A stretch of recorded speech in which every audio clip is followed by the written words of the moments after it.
Again, welcome to HAI at Work webinars. Today's webinar, for those of you joining around the world, welcome again.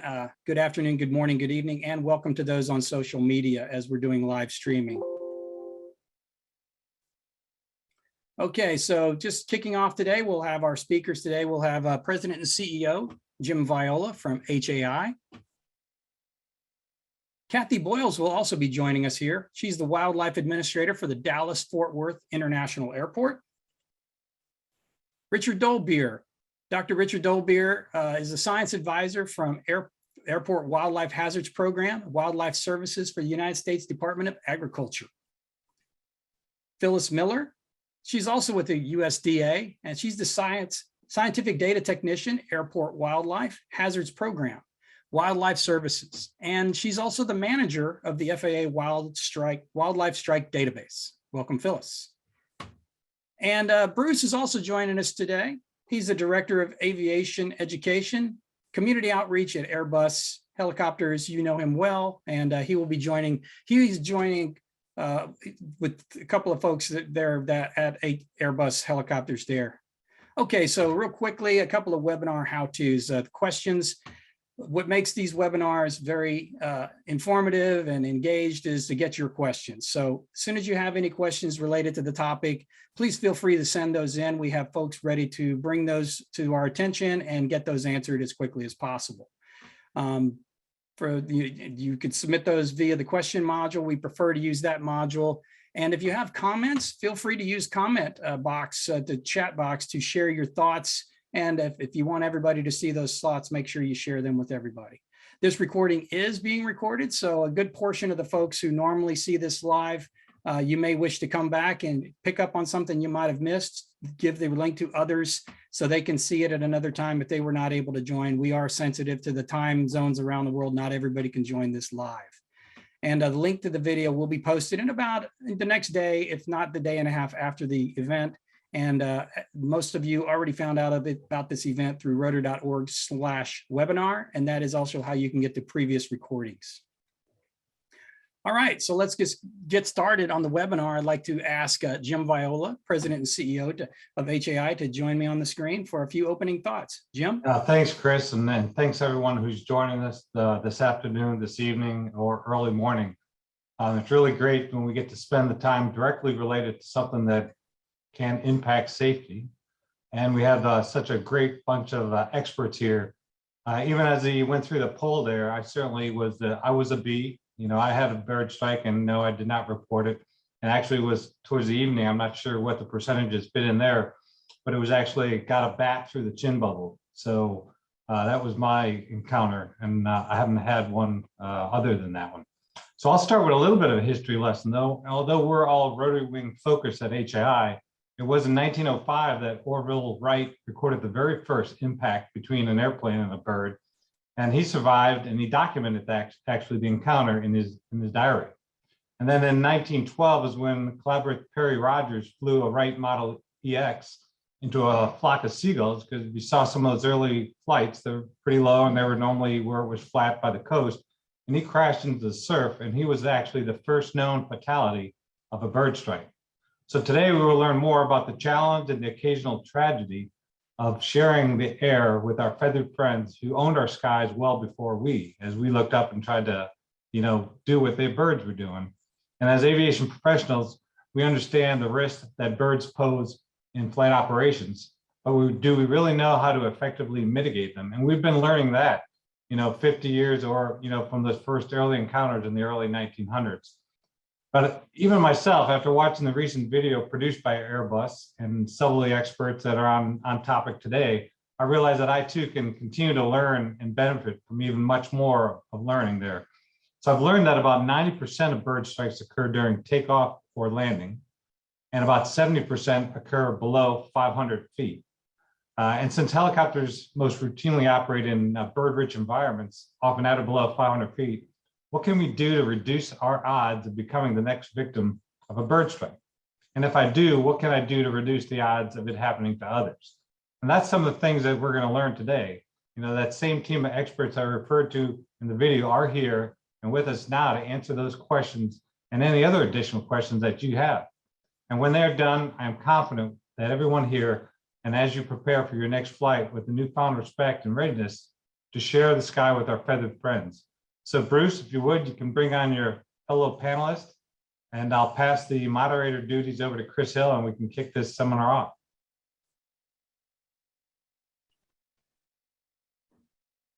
All right, thanks, Jim. I'll be standing by as our panelists join us, turn back their cameras back on and turn their audio on. All right, looks like we have Bruce Webb and Cathy is with us together. Sorry, I couldn't even say where you were from earlier. Apologize for that. Phyllis, we're in Rio. Yeah. Richard, who's joined us, and Bruce, I'll ask you to kind of kick things off with your panel here. And before we get going too far, we'd be remiss not to mention one of your colleagues who helped you on that video, Carla Dove. If you'd have a few words about Carla as well. Yes, so I'm glad you brought that up. To back up just a little bit, I was very fortunate to meet these individuals. So just a little backstory, we had chosen to do a video about bird strikes. I thought it would be appropriate to try to look at a different perspective than simply the one that we're used to seeing, to find out more about birds, not just what happens. We know what happens when we hit a bird. It's not good. So I had a friend who knew Cathy Boyles' husband. And so that friend put me in touch with Cathy. She then was fantastically helpful. She put me in touch with Carla and then Richard and then Phyllis. We're going to meet them all. They're here. They're all here today, unfortunately, with the exception of Carla. So Carla is the director of the Feather Identification Lab at the Smithsonian. And she just wasn't able to join us today. She'd planned to, but unfortunately she could not. But her and the other three individuals, so these four individuals are incredibly knowledgeable about birds. And perhaps as importantly, they are as passionate about birds as we are about helicopters. So we started down this journey perhaps 8 weeks ago, maybe 10 weeks ago. Mm-hmm. And the outcome was the video that we released, Birds. We called it Birds last week. I believe it was a week ago. And yeah, I'm so blessed to be able to work with these fine people. So I'm certain that there was more information that they needed to communicate to the world than we could do in a 5-minute video. So here we are today. So thank you to HAI for inviting us. And yeah, I guess I would start with Cathy and just to have her tell us what it's like to be a wildlife biologist and what it means and, you know, what she does. And we only have an hour? Yes. Yeah, looking forward to hearing from you, Cathy. Welcome to the webinar. Yeah, I'd love to hear. Thank you. It's great. Thank you. It's great to be here, and thank you for the kind introduction. Yes, I am a wildlife biologist, airport wildlife biologist, and it's not just a passion for birds and wildlife, it's a passion for aviation safety. That's one of the things that I get to do every day when I go to work. It's really cool. One day is never like another. I do work for a large Part 139 certificated airport. And for those who don't know what that is, that's basically, it's an airport that has scheduled flights of a certain seat size or higher. Part 139 airports are overseen by the FAA, and the FAA requires compliance with safety regulations. They absolutely require it. One of the safety regulations regards wildlife and birds. We're talking about mostly birds today, but it's all wildlife. So my job at my airport is to make sure that we're doing everything we can to minimize hazards to aviation safety by minimizing wildlife hazards. And that's it in a nutshell. Every day is different. So I can't tell you what I do when I go to work. Yeah, that's great. So well, Bruce kind of teed it up for us, you know, right off the bat. You know, within a couple of years after aviation began, we already had our first fatality, and so it's certainly why we're here is to try to reduce the risk to pilots in the future and operating in the skies with an ever-growing, increasing number of wildlife that are in our airspace right now. So that's one of the key themes in your message you give on your webinar video, or your video itself that you released on YouTube. We'll make that video available in the chat a little later on in the program here to make sure those who haven't seen it yet will get the opportunity to see that. But let's unpack that a little bit. Bruce, where would you like to direct the next question to? So we believe that we must become more educated about the process of reporting these strikes. And the poll showed what we suspected, and that is that there are many people who have bird strikes but never report them. And that's what Phyllis runs the database, the Wildlife Strike Database, where we consolidate all that information. And then the outflow from that, people like Richard Dolbeer take that information, try to understand bird behavior better, so we can modify airport environments, aircraft design. There are a lot of things. So maybe we should start kind of at the end, if you will, and that's with Phyllis talking about how to do this. How do we report a strike? Yeah, Phyllis, that sounds like a good idea. It's a little bit of the wonky side of this. A lot of pilots come back from their flight and they wipe off that gunk that's on the rotor blade, and they say, "Phew, glad that didn't go through the window. Let's move on. Let's clean that up, and I got to get ready for my next flight." Why is that the wrong approach there, Phyllis? Let's talk a little bit about the background, the database, and how to report, if you could. Absolutely. Thank you for having us today. Some of you may know me as the bird lady at Heli Expo. I've been coming to your tables and your doorstop about 10 years now. So I just wanted to show you how incredibly easy it is to file a 5207 online, which is the bird strike reporting form. The database started in 1990. We have over 252,000 reports. So trust me, if 252,000 people can do this, you can do it too. What I'd like to do is just share my screen with you, if I may, to show you some of just the basic steps to get you started. Okay. I'm going to actually take you directly to the website. You'll notice it's wildlife.faa.gov. Very simple. You can Google, if you can't remember my whole email address for that, FAA Wildlife, it'll get you there. So this is our public site, and we give a little synopsis at the top in the light blue area to kind of give you an idea where Michaela, my coworker, and I are in reviewing and pushing these strikes to the public. Currently, we're actually about September 1st, so we're very current on that. But you're going to have three options: either search the database, and as I said, there's about 252,000 records available to you, report a strike, or update a strike. I'm going to show you today how to report a strike, super easy, but keep in mind the third button on the right. After you file a report and get your confirmation number, if there's something that you forgot, if there's damage, if there's time out of service, a picture, anything additional that you want to send to Michaela and I, we have a button for that. You just click on it and it'll take you where you need to go. But let's just go through and file just a very simple strike today. They're going to ask you for the incident date, and there's many fields on here. Please, I know you're busy. I know your time is valuable. You have other flights, you have maintenance. If you can fill out as much as you can, I'd be greatly appreciative. Like I said, if you don't get it all and you think of more, just go ahead and edit that report later. Okay. Airport name. Now, I know some of you could be at an accident scene. You could be long lining. You could be power patrol. You could be a lot of places somewhere other than an actual airport or heliport. It's okay. If you don't know the location, we have a place for that too.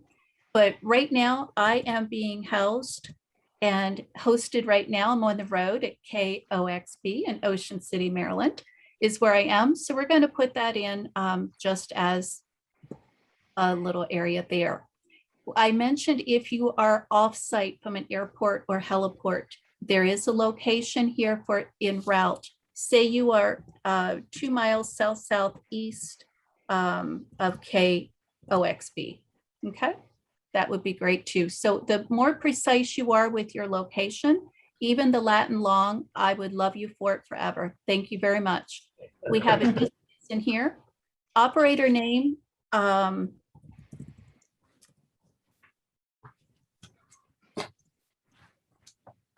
Many of you are private operators. You may not be in here under a standard drop-down list, okay? Your aircraft registration. We'll just stick that in there. Your aircraft make and model. Let's say you're flying a Triple Deuce, a Bell 222 today. We'll put that right in there. Your height. Let's say you're en route. You're at 1,500 feet and going 110 knots, okay? Sky conditions, another beautiful one, if you can fill that in for me, but I'm just gonna hit on the main ones today. If you're in a hurry, feel free to fill out as many as you want. The area for damage, cost, and information, really important. I have been striving to get as much AOS or time out of service, repair cost, lost revenue, fuel burn, anything you can give me in these 3 areas, greatly appreciative. If you don't know that information, and many times you will not until after maintenance has reviewed your aircraft and determined what you need to do. Any of your parts struck or damaged, you'll see a list of parts here for struck or damage. And then of course we have your 4-engine for your ingested. For that would be great. Let's say it's a part that's not listed on here. And for many of you, I want to show you a little bit of a hidden here. ICAO has placed this as a wing/rotor here. If you miss it, it's okay. Let's say it's the chin bubble was struck under other and it was damaged. You did a precautionary landing. You collected the remains, which could be any part of the bird, tissue, blood. We'll get into that later. And you sent it to the Smithsonian, which if I can bring up to you, if I have one takeaway message for you today, is please send any remains that you have to the Smithsonian Feather ID Lab. It is a free service. They will be more than happy to identify the remains for you. And for us to help you better understand what's happening in your airport environment or in your flying environment, and also how well your aircraft is withstanding these items. That is just so important. The information for sent to Smithsonian is available on the FAA website at the wildlife.faa.gov. There is an area for that. Bird band number, if you happen to have a part of the bird, the leg with the band on, or a whole species, there's an area for that. And let's say it was a brown pelican that you struck. Remarks, 4,000 characters in there. Tell me everything you want me to know in that area. If you damage the chin bubble, one injury, anything you want me to know in there, please, please let me know. Like I said, 4,000 characters. Mihaela and I read every character on every report. Number seen, let's say you saw 2 to 10, struck 1. Size of the bird, brown pelican, we're going to put large on that. And then just simply fill in your information on this. I want to point out that the personal information, such as the reporter's name, email address, and phone number, is redacted. Okay, so you don't have to worry about that. You will get a confirmation back, an email ping back within about a minute or 2 after this is processed. That will give you the confirmation number, and that will be the item that you need whenever you do an update to that report. I also want to bring up that if the Smithsonian, if you send remains to the Smithsonian, when the Smithsonian IDs that report, you'll get a ping back to know what you struck. A new feature with this system is to upload a photo. Send all the photos you want, please, to Mihaela and I. They're very, very informative. Send them of damage, send them of parts struck, send them of actually the remains if you have it, but put a measurable item beside it, such as a ruler, a pen, a coin. something that will give us an indication of how large of a bird, how large the talons are, the feet, the beak, anything to that extent. Okay. Awesome, Phyllis. That's a great demo. I know it's a lot of information to get through in a short amount of time. I apologize for those of you who are not in the United States and don't necessarily have access to this repository, but it's a great tool for those of you who do have access.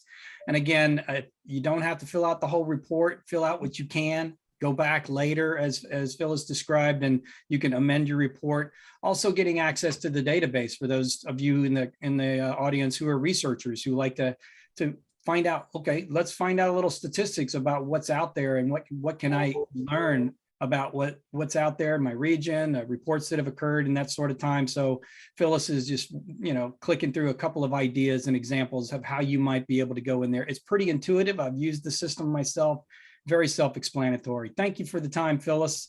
That was kind of a long slog there to get through that, but it's really not that hard to do. It's a very well-designed system, and thank you for that demo.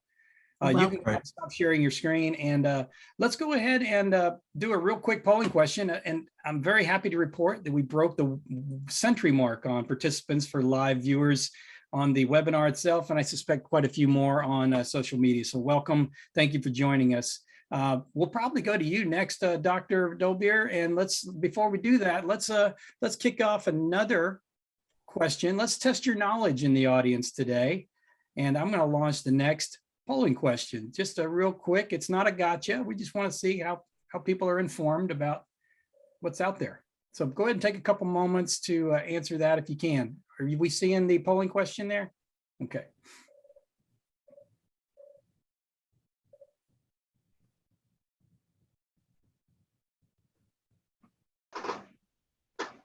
Yeah, we'll wait until we get about half participants. Yes, about half the people have participated. That's good enough to get the general idea. And I'll show the results of the poll, and then I'll go right over to Richard and welcome you to the webinar and ask you to offer your thoughts on what the audience came up with. Any commentary on the question? We don't see the results, Chris. Oh, maybe you do. Smart audience. People are right. Smart There you go. audience. So what do you think, Richard? We got some smarties in the audience today. I think they're right on there with that. Very, very good. And I think one point I want to make is that with this is that these large species, all of them are showing population increases. In fact, relatively dramatic population increases. In North America, we've got a dichotomy is occurring with bird populations. Many of our smaller species, like grassland birds, warblers, vireos, small birds that weigh only 1 or 2 ounces, are declining, and in many cases dramatically. But for our larger species, like Canada geese and pelicans, bald eagles, sandhill cranes, cormorants, I could list 30 species there. Almost every one has shown significant population increases, particularly in the last 20 years. And this is because of environmental programs that were launched back in the 1970s to eliminate dangerous or negative pesticides like DDT, which are impacting bird reproduction, creation of expanding our national wildlife refuge systems, and Clean Air Act, Clean Water Act, protecting habitat. And these large birds have responded to that. And so this is something aviation is having to deal with much more today than they did even 10 years ago. And if I can share my screen here, let's see if this will work. Where is my, here. I want to go down,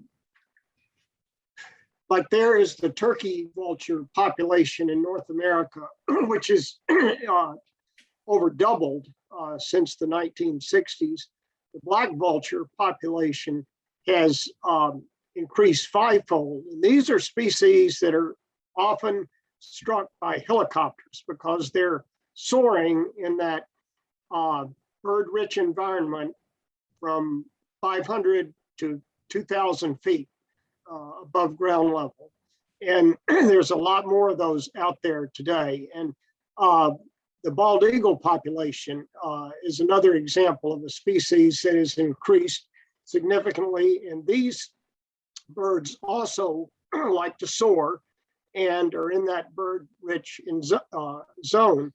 And maybe we'll talk about a little later. We had a significant strike event with a bald eagle just this past Saturday in Atlantic City International Airport. Well, let's talk about it. Let's talk about it now, Richard and Bruce. Maybe any thoughts you might have on that event. Okay. We don't have the video to show you, but we could talk a little bit about that and the continuing challenge we have with the eagles, and their population growth. It's a good news story about restoration of habitat, but just increased awareness for pilots who are operating in that environment. Okay, a brief synopsis of the incident. This Airbus 320 was taking off and at 90 to 100 knots on the runway in Atlantic City. It ingested a bald eagle, a juvenile bald eagle, into one of the engines, and it did significant damage to the engine, caused an engine fire. They had to abort, high speed aborted takeoff. All the passengers were able to get off safely using the slides, but it was a significant event. And this is a 12-pound bird, much the certification standards, much exceeding the certification standards for engine ingestions by birds. And in being a juvenile eagle, this is another important point. This is a time of year when young birds, which were hatched back in June or May or July, are getting their flight wings, so to speak. They're learning how to fly, they're learning how to feed, and they're not very adept at evading objects coming at them as their older and wiser parents might be. And so we do see a lot of juvenile birds are the victims of bird strikes this time of year. Okay, well, that's good information, Richard. If I could ask you to go ahead and stop sharing your screen, and I'll go over to Bruce very quick. Let's unpack this and operationalize this for the pilots in the crowd and for the flight planners and the folks that need to operate in these environments. A couple of the key themes that are important to pick up on this, knowing about this increase in wildlife activity. Bruce, what are some of the key takeaways that we need to ensure that folks are aware of as they begin to operate in this environment?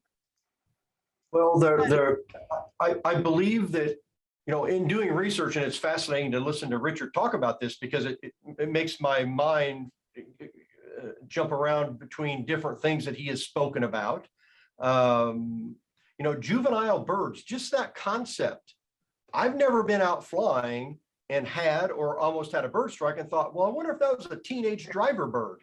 I mean, but the reality is all birds aren't equal. You have resident birds, which is a term I'm going to ask Cathy to talk about in a moment. We have resident birds, we have migratory birds. I didn't know there was such a thing as a migratory bird that now is really a resident bird. I mean, birds that just don't go anywhere anymore. But so we need to understand that as Richard said, the populations are increasing. The number of flights are increasing. And when you throw now UASs, drones, all this into the mix, and we have a propensity to look at it as aviators. Naturally, we would. But you also have to look at it from the bird's point of view, right? I mean, because the reality is the bird didn't strike the plane. The plane struck the bird. And when we look back at our bird strikes, or at least when I look at my own career in bird strikes, I have never been struck by a bird. I've struck more than my fair share, but usually I was looking at the back end of the bird when I ran over the bird, quite honestly. So we need to be aware that it's, the birds they will get out of our way if they can. And that's why we suggest keep your speed down. If you can keep it below 80 knots or so, you increase the likelihood the bird can avoid you and gives you an opportunity to miss the bird. Slow it down, below 80 knots. Good. This may be a great time, Chris, to show that video. We have a video of that Oklahoma State Trooper car impacting this. Can you show that? And Richard, That's the Angry Birds one. You combine that one up, right? yeah, there's Okay. actually two. Just show them both real quick. Okay. Yeah, while we're teeing that up, Cathy, just a real quick Resident comment from you is the psychology of a bird as they're approaching, one more thought about what does the bird want to do?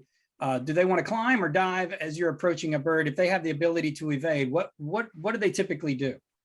Typically birds will dive to evade, but as soon as you say that, there's going to be one that goes the other way, that teenage driver or whatever that panics and doesn't know what to do.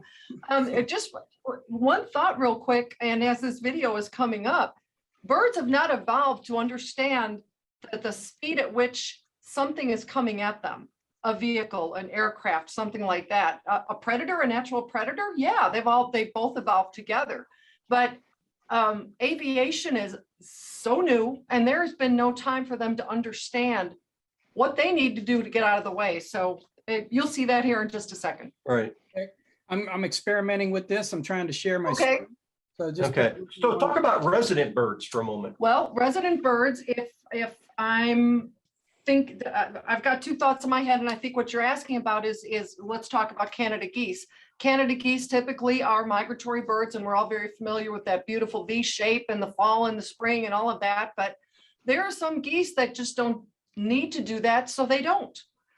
Because a Canada goose flock may have a food source, a water source, everything they need right where they're at. Why spend the energy and time migrating? So they don't. So over time, there are birds that, and this is not just Canada geese, but there are other birds as well that just don't migrate anymore. They just stick around. So that's what that is about. do you see the video ready to go here on your screen now? No. But that's okay. No, there we go. Okay. Looks like something. There we go. All right. There's no sound on this, so feel free to talk through this as it's happening there, and I'll go ahead and play until I'll pause it when you want. Yeah, this isn't quite that's the one okay. we're talking about, but this is pretty cool too. Well, So is the this one, first Richard, why don't you talk about the bird? Okay, here we go. This involves a raven, and it's in Australia. And raven is related to a big crow, essentially, and they're very territorial. And this raven views this as a threat to his moving into his environment, and he's going to take it down if he can. And we've had this happen with drones in the U.S. We've had drones attacked by eagles and destroyed. So now this goes into another example of showing, as Cathy was saying, these birds have just not evolved to react quickly enough to something going at a high rate of speed. And I think we'll see that.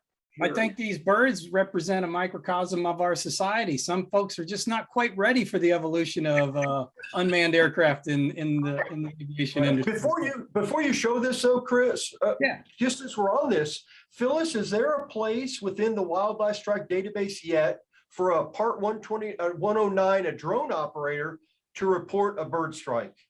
Yes, absolutely. When you pull up your aircraft make and model on the form that I showed you, we do have a subset under drone. And until we get more clarification for specificity to that, definitely put it under drone, put your N number if you have it, and then what model in the remarks, please. Perfect. Yeah, Phyllis. And before I tee up the rest of this video with the Oklahoma State Trooper bird strike, we have a question about wings credit. My understanding, this session is available for wings credit for registered FAA safety team. Folks use the same email, the standard drill on that. Okay, we ready to roll tape on this Oklahoma City? Okay, Bruce, you want to narrate this one a little? Let's have Richard tell us about it. Okay. Well, here's a turkey vulture, and that you saw real quickly there, and he was probably feeding on a roadkill on the side of the road, and he just wasn't able to get out of the way in time. You can see he was reacting and trying to, but he couldn't. And, they weigh about 4.2 pounds, 4 to 5 pounds. And so that's enough force there to cause that window to shatter. Right. And that's a police car with a glass windscreen, maybe Right. doing 80 knots, not, 120 knots or 250 knots. So, and the bird did penetrate the police car. It entered the Sure. cabin. Right.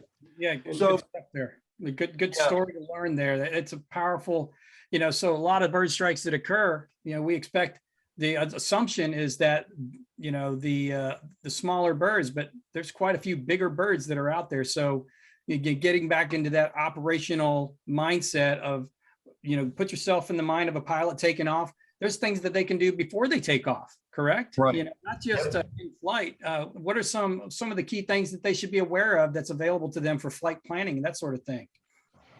Do you want to talk about the ability to get information about birds on NOTAMs and things like that? I can speak more knowledgeably about what the airports are doing. And typically what the airports are doing is doing their best to keep wildlife off of runways, taxiways, et cetera, at all times. What the pilot can do is be aware and let the airport, the FBO know if they see anything so that we can get out there and disperse it for you. I mean, that's so important. Times of day is real important to know when you might have a higher probability of encountering a bird, and those would be dawn and dusk when birds are out moving around. They're getting up in the morning, going to feed. At nighttime, they're looking for their resting place, so they're moving around a lot more. So just a lot of awareness and communication. Communication is so important. Don't be afraid to pick up that radio or phone or whatever and say, help me out here. I see something. If it's nothing, great. But if it is something, it could save a life, Right. it could save an aircraft. Right. And we have this, humans, we're all busy, so we tend to be myopic. And, when we look at the miracle on the Hudson in 2009, that's still the focal point for many people's perception of what bird strikes, the damage they can do, et cetera, et cetera. But I think, and I'm going to ask Richard to speak about this, and Phyllis actually, we had two events very recently. One happened in 2019 outside Moscow, or actually while an airliner was departing Moscow. And then another one in 2021 here in Salt Lake City with the Salt Lake City or the Utah Jazz basketball team on board. So, why don't you talk about the one in, Richard, tell us about the one in Moscow. I know you've studied it a little bit. Sure.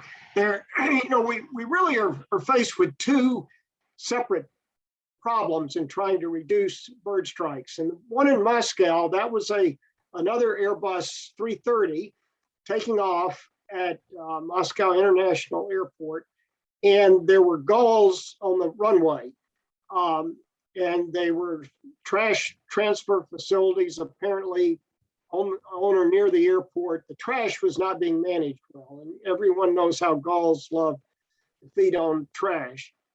And gulls were ingested into both engines. During the takeoff run, the pilot lifted off and the engines failed, and he lost power, and he ended up landing the plane in a cornfield 2 miles from the airport.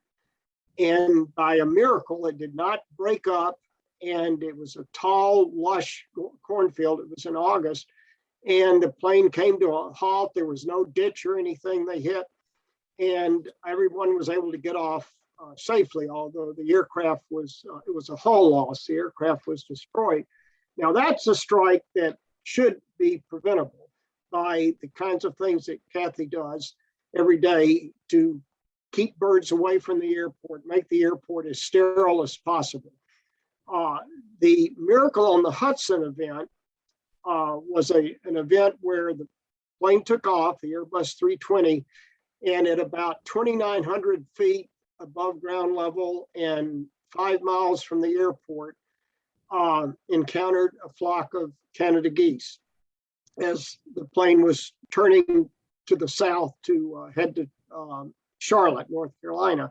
And there was nothing LaGuardia itself could have done, to prevent that strike. The wildlife management program there, this was something that's either going to have to be mitigated through lighting systems on aircraft that help birds see the aircraft more quickly and undertake evasive action, or with bird detecting radar, which will give the pilot a heads up, even maybe before he takes off the ground, that, hey, there's a flock of Canada geese, which are pretty easy to detect on radar, that are, heading in the same direction that you're going to be taking off into. And so let's delay your flight for 5 minutes or something Right. like that.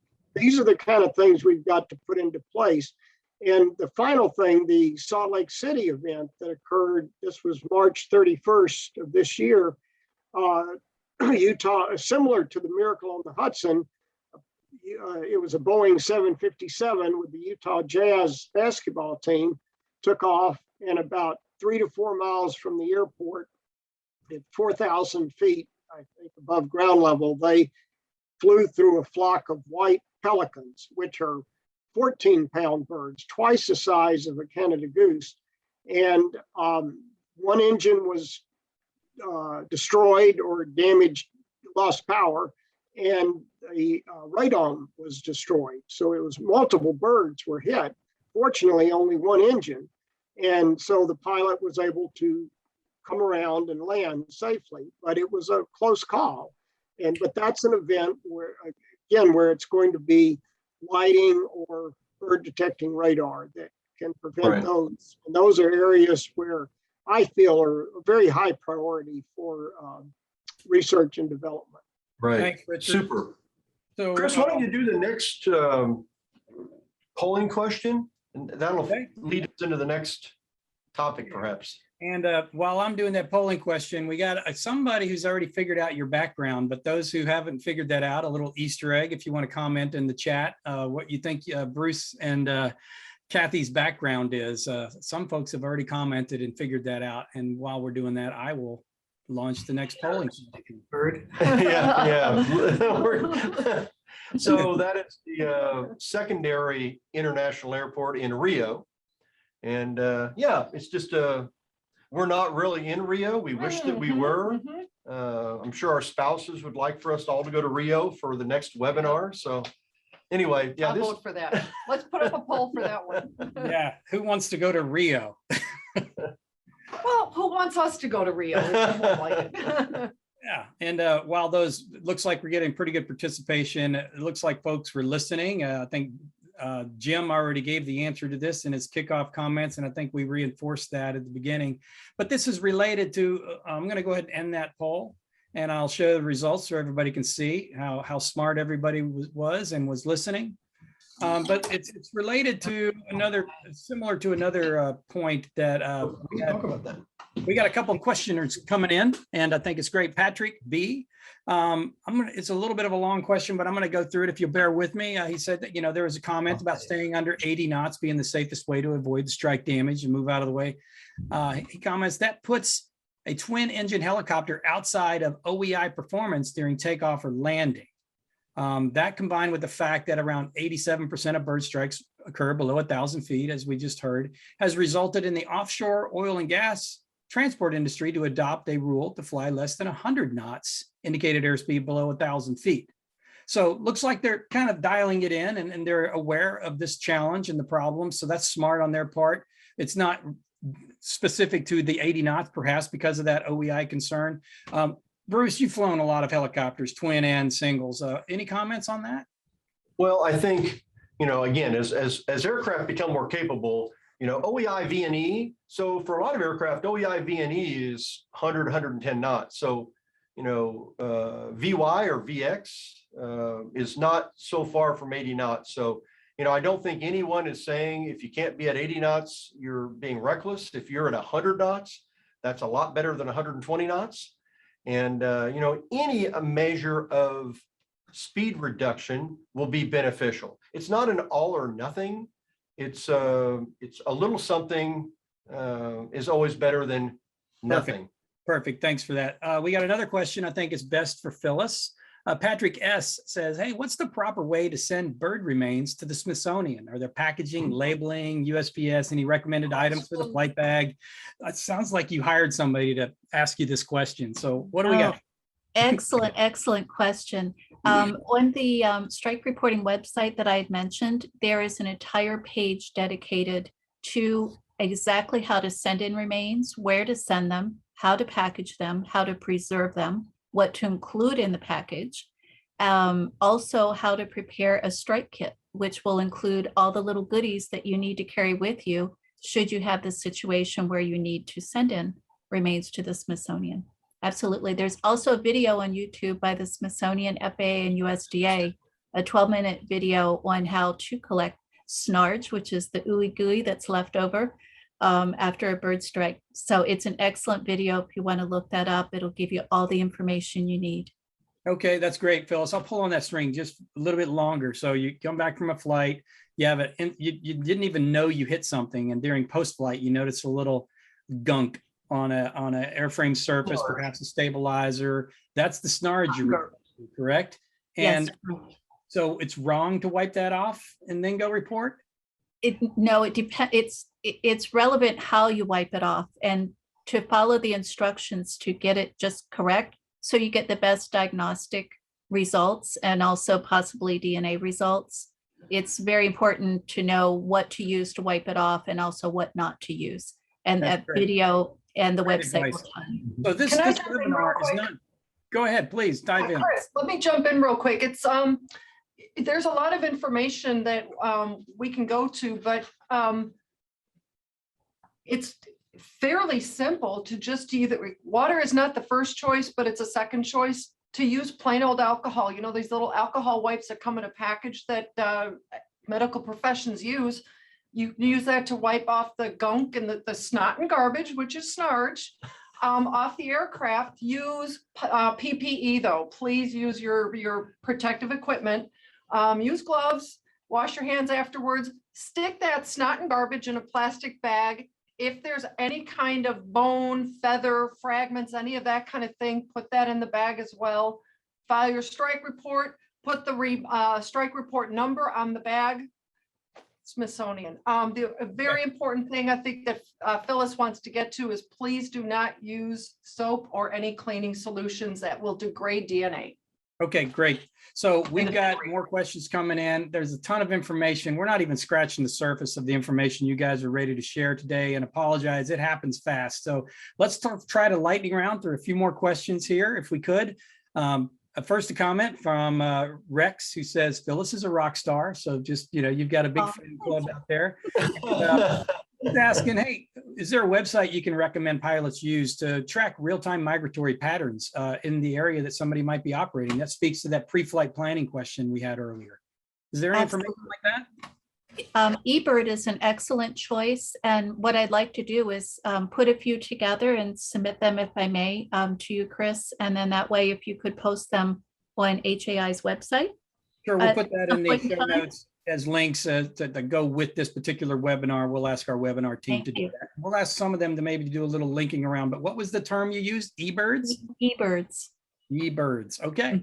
All right. For those resourceful folks, you want to get a jump start on that, you know, we can do that. So next one, let's go with Cathy. Why do you think, based on your poll, that pilots don't report a strike? Just in our poll today, it was said 39% of the pilots don't report a strike. There was another comment earlier that was about concern about insurance finding out, concern about rates going up, having to report an accident. You know, all those things are concerns. So any comments you have or thoughts, Cathy, or maybe Bruce, you can supplement that? I have not heard of an insurance company going after somebody for reporting a bird strike. I think the reason that people don't report bird strikes is they don't know to do that, and they don't know the importance of reporting bird strikes. I hope Phyllis and Richard can speak to this too, but the information that is provided when a bird strike is reported is invaluable. Phyllis did say, and she noted, this is the most important part here, is collecting that gunk and sending it off for ID Sometimes there is gunk. Sometimes we have a whole bird. The information at my airport is used for our wildlife hazard mitigation program. The aviation industry uses the information about the part of aircraft struck, the size of the bird, the extent of any of damage, the side of the aircraft, left versus right, etc. Phase of flight. That information is so important for the aviation industry, so airframe manufacturers can use it, etc. It's super important. So if we convince anybody today to report bird strikes, we've done our job. Right. Yeah. And I think people are taught as aviators, I mean, there's nobody on this call with a lot of hair that has a Y chromosome, so we're all about the same age. When we learned to fly, people didn't talk about how you report wildlife strikes. I mean, that wasn't even a topic of conversation. So I think that's the purpose of this webinar and is to increase people's understanding and show them how easy it is. I have the Wildlife Strike Database on my cell phone, and I just click it and I'm there, and I can put in a bird strike immediately. And like many aviators 30 years ago, I've had several bird strikes, unfortunately, in my career. I have reported the last ones probably in the past 20 years. It takes no time at all. And we cannot expect for our knowledge and understanding of bird behavior to improve. People like Richard can't do their job if Phyllis can't capture the data. So our role as pilots is to simply report what happened. And by the way, I shouldn't say this, Phyllis will not be happy with me, but you can fill out that wildlife strike, a bird strike report, and just put your name at the bottom and say, I hit a bird. And you know what? She's going to call you. She's going to call you. See, that's how some of these people are going to get to know you better. They intentionally give out some information so they can talk to you, right, Phyllis? That's And if it fine. happens at my airport, I'm going to call you. Right. Yeah, so you're gonna hear. So there's lots of great information coming in. I'm just going to point to those people who haven't done it yet. If you go to the chat window at the bottom of your screen or the side or the top, wherever you have it, lots of smart folks are providing some good information on access to the FAA wildlife site. There's an HAI online course that's available. People are pointing out the U.S. Air Force has an aviation hazard advisory system that's top drawer. So go ahead and check out that information. You can just do basic Google searches. Any comments from you guys on that? Cathy, looks like you want to provide any follow-up to that? I'm sorry. No, Just chatting. we were just chatting. But so realize too, all the data, and Richard pointed this out to me, Richard and Phyllis during lunch a few weeks ago, that all the information we're providing, they have provided, I'm speaking about, is civil aircraft only. None of this is military aircraft. And there are a lot of, we haven't even really spoken about helicopter accidents, which have been fatal. We all know of several. Yep.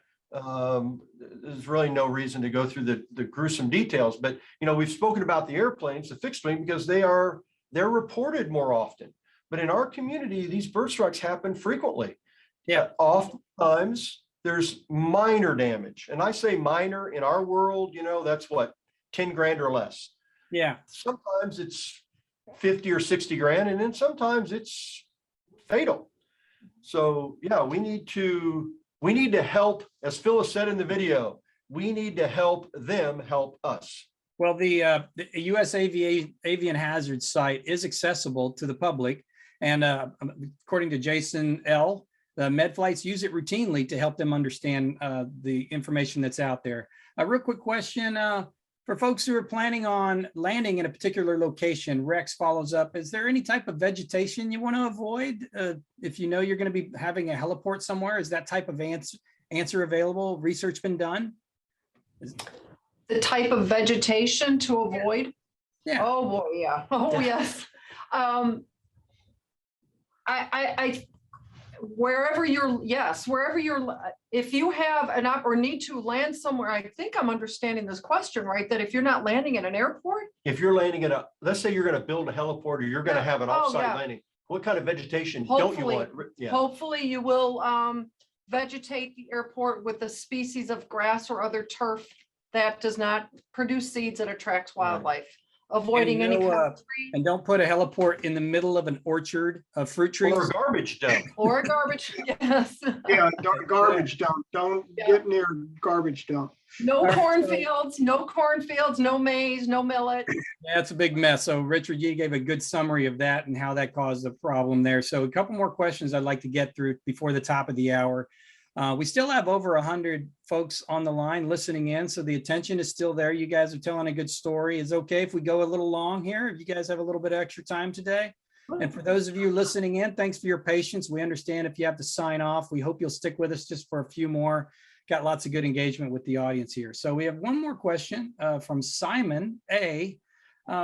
Maybe this is for, I guess Richard might be a good, and you can go to someone else if you think better. Why do birds not appear to hear the sound of an approaching helicopter and be more visually clued into a collision hazard? So sight and sound. I don't know the answer to that. I guess is what I would say. I really don't. I think you would think they would, but I don't know the answer. That's a good question. Okay, well, But anybody it else is have thoughts?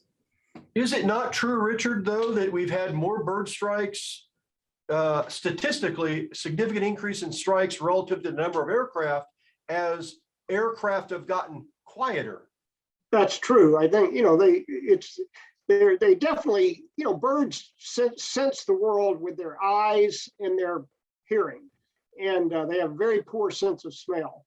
And so there is some evidence that quieter aircraft incur more bird strikes. But when you get to, I just can't wrap my head around the helicopter aspect because they seem like they're very noisy, coming at you. And you should, the birds should be able to use that as a warning. And maybe they do to some extent, but I just can't really give any answer on that. I'll look into that some more. It's a good question. Okay, we have some folks, other questions, maybe, just it's a choose who wants to jump on this question. So somebody has to fly low level for their work. Perhaps they're doing a power line patrol, that sort of thing. Is there any type of vegetation that they should avoid? And what about abrupt maneuvers? So I'll go to the abrupt maneuvers to you, Bruce. What are your thoughts about abrupt maneuvers to avoid birds versus a more controlled movement? Any thoughts there? So, yeah, I would not. So, I think I mentioned at some point, maybe to this group or to another group, but I don't make too many or frequent evasive maneuvers when I see a bird coming. Now, that doesn't mean that if I see one and the impact's going to be imminent, I don't flinch. But if I see a bird 300 yards out or half a mile away, I might make a gentle turn but what I found is I seem to hit more birds trying to avoid the bird than just holding straight and level and allowing the bird to move out of my way. Now, again, but what I don't recommend is these fantastically abrupt flight control inputs. You might avoid the bird and you might find yourself in a worse predicament for another reason. Sure. Yeah, kind of common sense on that one, I think. Thanks for confirming that one there. No exceedance of limits. Let's talk about the certain types of vegetation to be more aware of. So my thought would just be vegetation in general. But if you're flying super low in the performance of your work, it might be unavoidable to avoid vegetation because that might be what you're servicing. Right. Or if you're going to fly across something, like if you have a wildlife preserve or a sanctuary or a river, don't fly lengthwise down it, fly perpendicular to it. I mean, And the time of day. yeah, and the time of day. Yeah. So Bruce, there's a number you give in the video, and I'm going to use it right here, 32. Yeah. What does that remind you of? And this is derived from information Phyllis takes and Richard works with. And so for every 1,000 foot in altitude above 500 feet, you reduce the opportunity to have a bird strike by 32%. So now that doesn't ever go to zero. I mean, but At 1,500 feet, you have a 32% less likely to impact a bird than at 500 feet. If you go to 2,500 feet, it's 32% less again and again. So if we will just fly as high as reasonable, no one's advocating climb to 5,000 feet to go 5 miles. But if you are flying and you can fly higher, fly higher. And Richard, we spoke about this too, about migratory habits. And so tell us what birds do at night versus day with respect to migration. Well, this is something a lot of people don't recognize, but the majority of birds migrate at night and not during the daytime. And if you go to some of these, like the eBird website, and they show bird radar of birds migrating, and you compare daytime versus nighttime, you'll be amazed, especially this time of year. And the reason birds fly at night is that birds have high metabolic rates and they have to feed. And so if they fly all day and then they land at night, they're not going to be able to find anything to feed on, or it's going to be harder to feed at night. So they fly during the night and then rest and feed during the day. And so every night at this time of year, you've got literally millions of birds in the air flying. And many of them small songbirds and all, but you also have Canada geese, like in the background.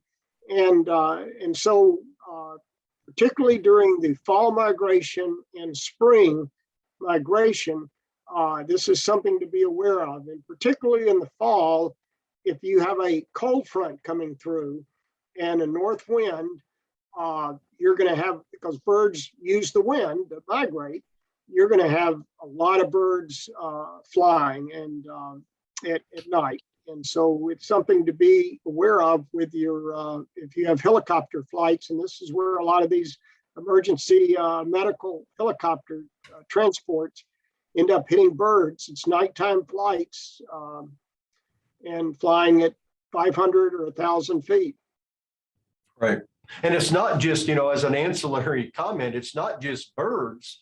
If we fly higher day or night, we reduce the opportunity to hit an object, a structure. And I forget the exact statistic, but like 99 point something structures are below 2,000 feet AGL.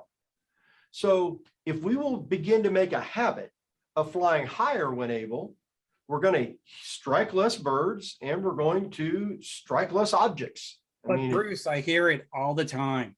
We're proud helicopter pilots. 500 feet below, that's our domain. Don't kick me out of that space. That's where I live and I thrive. Yeah. Certainly a lot of our operators, that is their world of work. But for those folks who don't have to transit at that altitude, they have a transit to go, you're reducing your odds by 32% every 1,000 feet you choose to go higher. So why not go higher, right? That's our mantra here.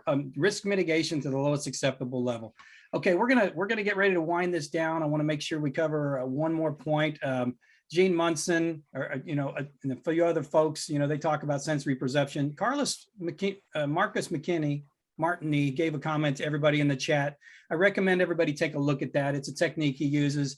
Don't fixate on that first bird that you're avoiding before you take any type of evasive maneuver whatsoever. What's going on behind that bird and beyond? Is there a whole flock that you're going to maneuver out of the way of one and go right into another, which speaks to your point, Bruce. Sometimes it's just better to do nothing. Sometimes you get too cute by half trying to fix the problem. All right. So I think that we've wound down quite a bit here. There's lots more information. I just remind people, we're going to show a little bit of information here. I'm going to share my screen really briefly here with you guys. And let me just get to that point here. I'm going to get to that. The last polling question spoke specifically to that flying day or night thing. So we'll go ahead and skip that polling question, but I'm going to share our screen here. For those of you who are not able to see that YouTube video, we have that available right here, the links, and we'll provide these in the webinar notes that we referred to after. And for our team that's on here. If you can grab any of these links and put them in the chat or the, those notes, feel free to do that if you have the time. And then these websites, the EASA and the FAA, they've put out, safety advisory information bulletins, and the EASA has a wealth of information on their website about that. Bruce, a quick comment about that on what's available there. Well, again, actually, Cathy was telling me just before we started here about, as Australia has a very, Yeah, there are other countries that have some real good, strong right, bird strike prevention programs. right. So committees. Europe is pretty well aligned with the United States. So you're going to find a lot of the same functions and features in Europe that we have. And I can't speak exactly to the database that There is Phyllis no other manages. Smithsonian. There's Right. only one Smithsonian Right. and only one Phyllis. Yeah. One other thing, and I meant to bring it up earlier, but James W. asked a question about lights, strobe lights, flashing lights, specialized lights. Give us your thoughts really briefly on that before we close this thing out. Well, so I'll make the initial comment, and then I'll have Richard jump in. But so actually it's Richard's research, I believe, that we were talking about the 2 hertz pulse light. So we all have seen the pulse lights and thought, oh, I see the ship much better during the day or at night with a pulse light. And that is true for humans. But the data, and Richard can expand upon it, doesn't support that. In other words, if it's broad daylight or the middle of the night, that doesn't seem to have an effect. Now, when it's partly cloudy, the pulse light seems to have an effect. But what was the rest of that research, Richard? Do you recall? Well, I think the basic thing is that I think pulse lighting, I think it's a good thing to use. It cannot hurt. And I think in some cases, it's going to help birds recognize that threat as something looming towards them and allow them to take evasive action. So I think like a 2 hertz pulse is something we need more research to really document it, but I think it is helpful. And also, birds see in the ultraviolet range beyond what humans see, and they don't see in the red end of the long wavelength, the red end, as well as we do.